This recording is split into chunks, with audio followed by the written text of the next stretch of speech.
আসসালামু আলাইকুম রহমতুল্লাহ আলহামদুলিল্লাহ ওয়াসসালাতু ওয়াসসালামু আলা রাসূলিল্লাহ আম্মা বাদ। প্রিয় বন্ধুগণ, আপনারা কেমন আছেন? আশা করি সকলেই ভালো আছে। আমি আল্লাহ পাকের অপার কৃপায় ভালো আছি। এই যে একটি গাছ আপনাদের দেখাইতেছি, দেখেন কত বড় গাছ। এই যে এটা এটা হচ্ছে আপাং গাছ। গ্রামের কয়েক ভাবে এটাকে নাম ডাকা হয়। কেউ বলে উত ল্যাংড়া, কেউ বলে উহুত ল্যাংড়া, কেউ বলে দন্ত উৎপলের মূল। এই গাছের বিভিন্ন নাম।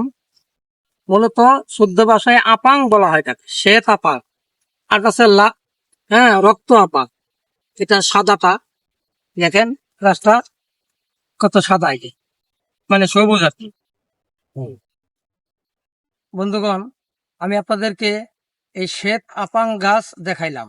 সাদা অর্থাৎ শ্বেত আপাং মানে সাদা আপাং। এই গাছের মূল উঠাইবেন। আমি তো মূল উঠাইতে পারি নাই। এই গাছের মূল উঠাইবেন। মূল নিবেন 8 গ্রাম, আর 2 গ্রাম নিবেন গোলমরিচ। এই 8 গ্রাম মূলকে ছেঁচে সুন্দর করে এটাকে পাটায় পিষবেন, ভর্তার মতো বানাইবেন। আর 2 গ্রাম হইলো গোলমরিচ, এটাও পিষবেন।